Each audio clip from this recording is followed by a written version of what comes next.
आज हम बात करेंगे गर्ड की। गर्ड, हार्ट बर्न, एसिड रिफ्लक्स, सीने में जलन का होना स्पेशली खाना खाने के बाद। ये ख्याल आम पाया जाता है कि ये शायद तेजाबियत की वजह से हो रहा है। असल में इसकी वजह आपके मैदे में तेजाब का कम होना है और इसके लिए अगर आप एंटी एसिड टैबलेट्स लेते हैं तो वो आपको इंस्टेंट रिलीफ देती हैं, प्रॉब्लम को खत्म नहीं करती। आपका हार्ट बर्न खत्म कर देती हैं लेकिन इवेंचुअली आपको कैंसर की तरफ ले जा सकती हैं। गर्ड मतलब गैस्ट्रो एसोफेजियल रिफ्लक्स डिजीज, मैदे से खुराक की नाली में तेजाब का आना और जलन होना। मैदे में HCl या हाइड्रोक्लोरिक एसिड तेजाब पाया जाता है जो खुराक में मौजूद प्रोटीन्स और मिनरल्स को हमारी बॉडी में जज्ब करता है। ना सिर्फ ये बल्कि माइक्रोब्स यानी मैदे में पाए जाने वाले जर्म्स को मारता है, जरासीमों को मारता है, स्पेशली H. पाइलोरी। ये एसिड अगर मैदे से निकलकर खुराक की नाली में आए तो बहुत खतरनाक हो जाता है। हार्ट बर्न करता है, मतलब सीने में जलन करता है और अगर इसका इलाज ना किया जाए तो ये अल्सर की शक्ल इख्तियार कर लेता है। होता कुछ इस तरह के हमारे मैदे और खुराक की नाली के दरमियान एक वॉल्व होता है जो खुलता और बंद होता है। इसे लोअर एसोफेजियल स्फिंक्टर कहते हैं। खुराक मैदे में जाने के बाद ये वॉल्व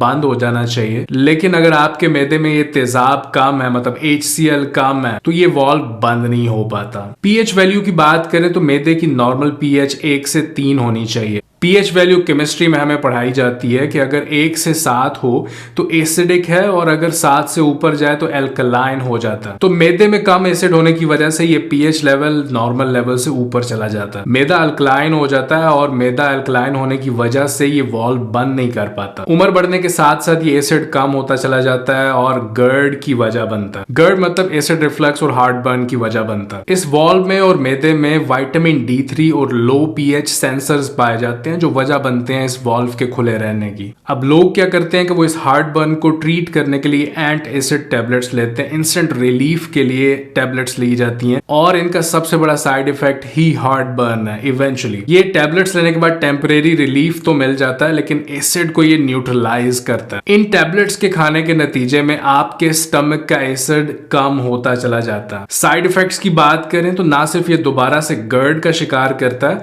बल्कि मैदे में कैल्शियम सॉफ्ट टिश्यू डेवलपमेंट की भी वजह बनता है। मैदे में कम एसिड होने की वजह से आप गैस का शिकार होते हैं, ब्लोटिंग होती है, खुराक सही से हजम नहीं कर पाते हैं, कमजोरी का शिकार होते हैं और अगर इसे ट्रीट ना किया जाए तो कैंसर तक बात चली जाती है। H. पाइलोरी बैक्टीरिया आपके स्टमक में इनएक्टिव फॉर्म में रहता है लेकिन जैसे ही एसिड कम होता है तो ये एक्टिव हो जाता है। इसी तरह अगर कोई बैक्टीरिया आपकी खुराक के साथ बॉडी में आ जाता है तो स्ट्रॉन्ग एसिड इसे खत्म कर देता है। देखिए कुत्ते का स्टमक ह्यूमन स्टमक से ज्यादा एसिडिक होता है। यही वजह है कि वो कच्चा गोश्त या कोई जमीन से गिरी हुई चीज उठा के खा लेता है और हजम कर लेता है। मेरा ख्याल है कि अब आप जान गए कि ये एसिड आपके स्टमक में होना कितना जरूरी है। अब बातें हैं मेडिकेशन की तरफ कि इसको अब ट्रीट कैसे किया जाए। आपको एंटी एसिड्स नहीं लेने हैं। आपको खाने के बाद अगर हार्ट बर्न हो रहा है तो वो आपको टेम्परेरी रिलीफ के लिए वो जो गोलियां आप खाते हैं वो आपको नहीं खानी है। आपको लेने हैं बिटेन हाइड्रोक्लोराइड कैप्सूल्स। आपके मैदे को ये एसिडिक रखते हैं, नॉर्मल pH लेवल पे रखते हैं और अगर आप साथ में ऐड कर लें 2 से 3 एप्पल साइडर विनेगर के कैप्सूल्स तो आप खुद फील करेंगे कि एंटी एसिड्स की अब आपको जरूरत ही नहीं है। आप भी अगर हार्ट बर्न का शिकार हैं तो इसे ट्राई करें और कमेंट्स में जरूर बताइएगा। देखिए इसे फिक्स करना बहुत जरूरी है। एसिड रिफ्लक्स से बचने के लिए, हार्ट बर्न से बचने के लिए, कैंसर से बचने के लिए, स्टमक में मौजूद माइक्रोब्स जरासीमों को मारने के लिए आपके स्टमक का एसिडिक होना जरूरी है, ना कि एल्कलाइन। चैनल पे आने का शुक्रिया। अपना ख्याल रखिए। मुलाकात होती है अगली वीडियो में। अल्लाह हाफिज।